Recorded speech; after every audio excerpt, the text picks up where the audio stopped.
Hello，大家好，我係 HP。咁今日喺 G 世代永恆裏邊同大家分享下我認為最值得 SP 化嘅10位機師。而呢次嘅列表，我係會用一個泛用度啦，以及係佢技能功能性上面嘅實用度而作出一個排列嘅。咁我哋事不宜遲，馬上嚟睇一睇。首先第10名三日月，咁三日月係一個格鬥特化型嘅攻擊機師。咁佢喺 SP 化咗之後呢，佢嘅格鬥值係嚟到780點，算係頗高，但係亦都唔係最頂點。而佢嘅技能有呢個攻擊爆裂，以及係 MP 上升。咁佢 MP 上升呢係好適合坐翻佢嘅狼王式啦，開翻一啲超強勢以上嘅強力武裝。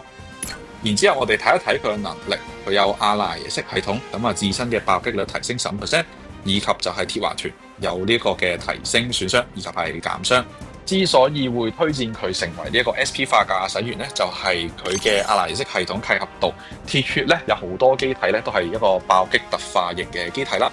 包括呢個嘅狼王式咧，佢嘅一啲能力值呢都有啲爆擊損傷提升，以及係佢嘅一啲武裝都同樣地有。咁所以呢個三日月呢係可以有效咁將佢嘅呢個爆擊率有效咁提升至接近40-50%，就算佢冇任何嘅爆擊提升技能啦，亦都係可以好有效地作出呢啲輸出。基於佢係能夠成為呢一個鐵血爆擊機嘅體驗門票啦，所以我認為如果大家冇呢個 UR 三日月嘅話，將佢 SP 化之後攞嚟做一個玩樂性質，都係一個唔錯嘅選擇。跟住嚟到第9名卓卓，咁佢同樣係一個格鬥特化嘅機師，喺 SP 化之後，佢嘅格鬥值嚟到呢個875，係一個非常之唔錯嘅白值嚟嘅。佢嘅技能攻擊爆裂以及係高速，咁佢係能夠保障自己嘅輸出，同時亦都可以呢係方便自己坐喺一啲手短嘅格鬥機嘅時候可以去走位。佢能力值有呢一個嘅反應值提升啦，同埋一啲冇用嘅呢個射擊值提升。而佢嘅契合度呢，就係水星嘅魔女，但係呢，好多呢啲機體都係冇呢一個嘅格鬥屬性嘅，除咗呢一個可能鐵騎高達，但係呢，佢就需要 SSP 化咗之後先有一個1至3距離嘅格鬥武裝，所以我係唔會特別推介大家將佢綁死喺呢啲水星嘅機體裏邊。反而咧係因為佢嘅高白值嘅緣故啦，所以佢係能夠坐好多唔同格鬥嘅機體啦。而呢個位置亦都係 SP 化機師相對於 UR 機師上可以爭取到嘅一啲地位嚟嘅。因為普遍 UR 機師嘅被動啦同埋技能嘅登傷都係會比 SR 機師高。我哋喺呢啲位置咧，最好淨係睇翻佢嘅技能同埋佢呢啲白值嘅泛用度，所以佢相較其他喺呢個列表裏邊嘅機師咧，排名係稍為低嘅。跟住嚟到第8名就係呢個 DX 嘅沙亞，佢喺 SP 化咗之後，射擊值係嚟到836點，而格鬥值亦都係貼近600點。佢嘅技能有射程增幅以及係攻擊爆裂，咁同卓卓一樣，都係一個輸出頗高嘅 SR 人員。而由於佢最高嘅白值係射擊值嘅緣故啦，比起卓卓嘅呢個格鬥值嚟講，係能夠更加容易咁揾到其他世界觀嘅機體俾佢嚟坐嘅。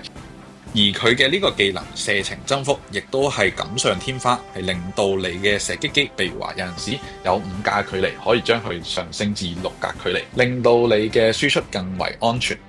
然之後佢嘅能力值契合到係呢個地球聯邦軍係 X 裏邊，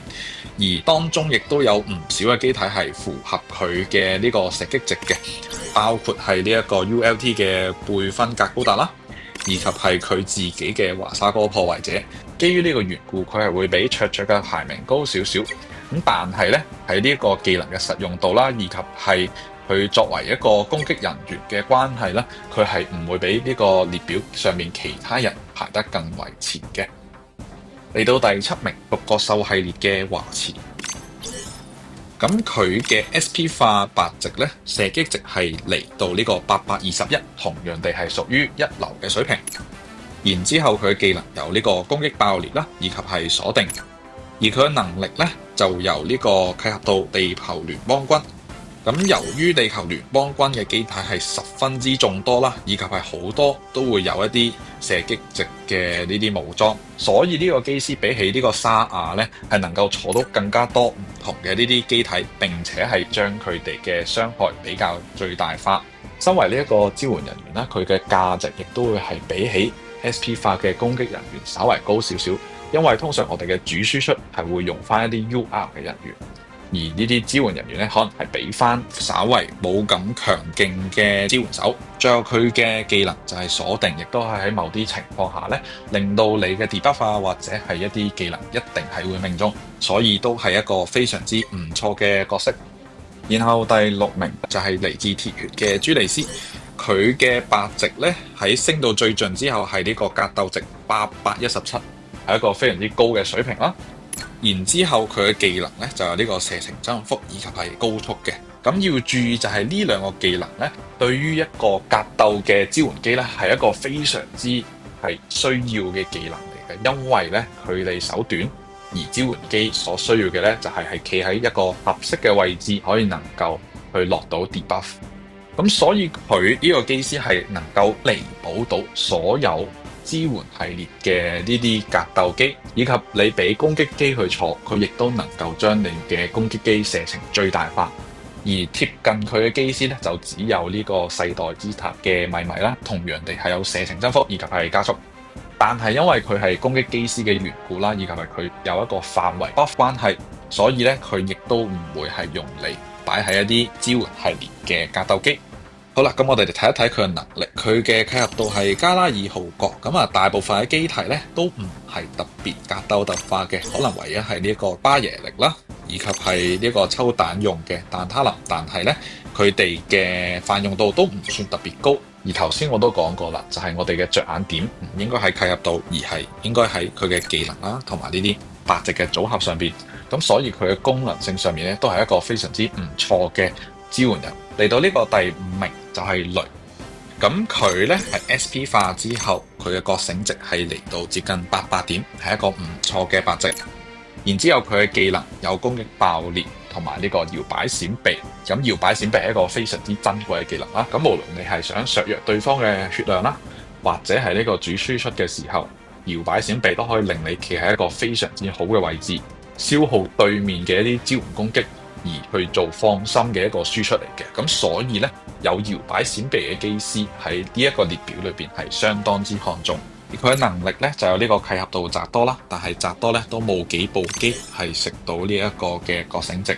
咁所以佢嘅契合度同樣係可以忽視嘅。但係因為佢嘅搖擺閃避呢個技能係相當之有用啦，所以都係會將佢排喺第5位。嚟到第4位波雷，咁波雷嘅定位同雷係非常之相近嘅，佢同樣地係一個非常之高嘅覺醒值啦，嚟到794點，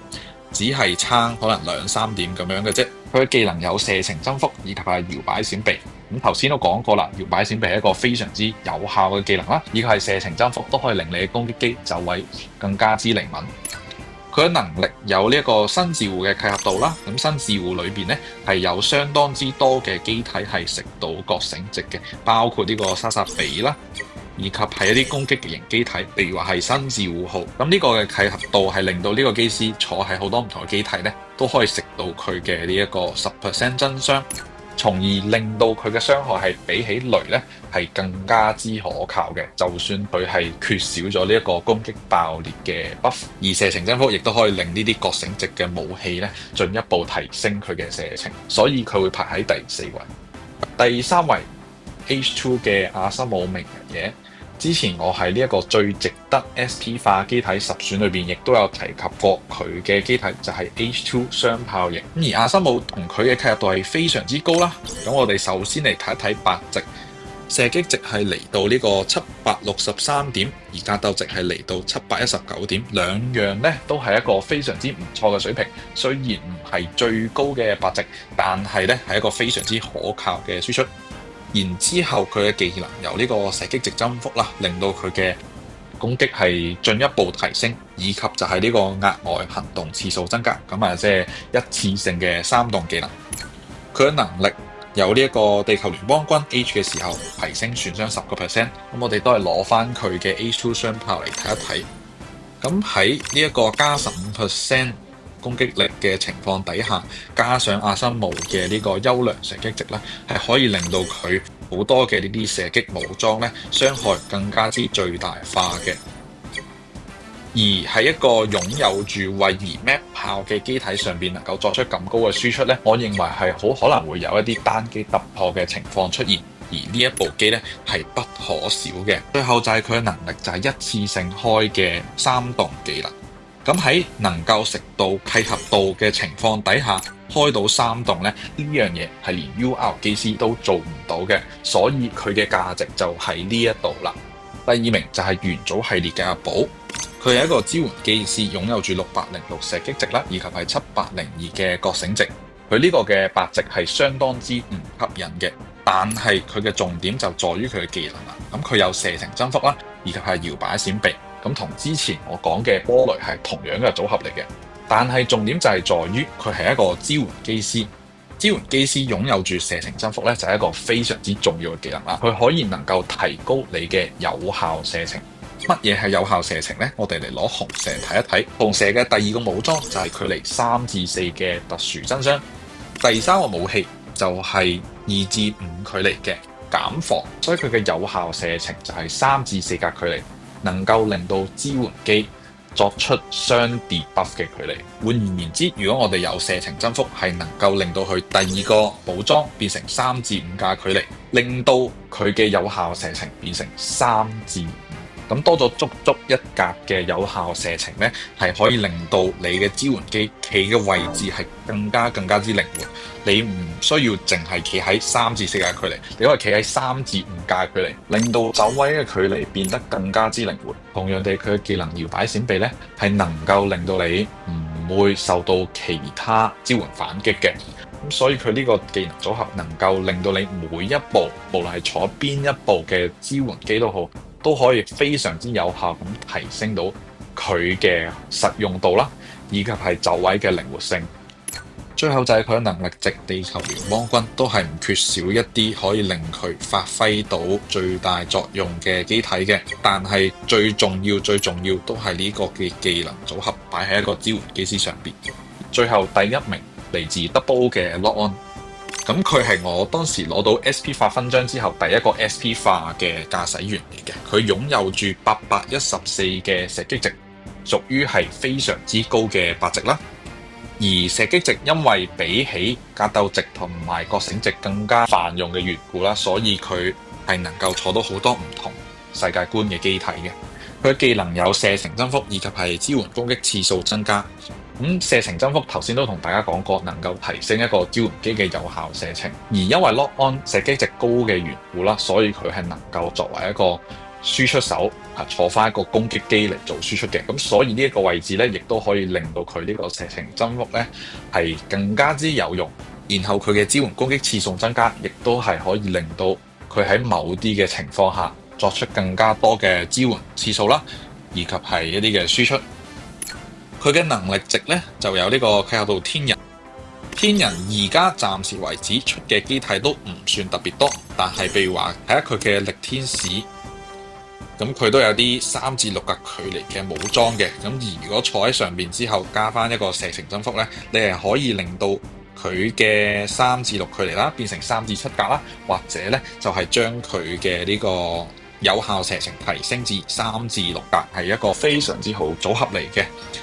而00咧，大家都可以有所期待，佢以後有非常之多適合呢個 Lock On 契合度嘅機體出現，而好多都係會食翻呢一個嘅射擊值。當然係除咗一啲譬如話 Double O Riser 啊，或者係 Double O Quantum 呢啲咁嘅機體啦，但係咧擁有住高射擊值武裝嘅 Double O 開發機咧係絕對一定會有嘅。咁所以佢未來嘅潛力，再加上佢呢一個技能射程增幅嘅技能，佢嘅高白值以及係佢嘅支援攻擊次數增加啦，都係令佢成為我自己心目中會將佢擺喺第一位嘅原因。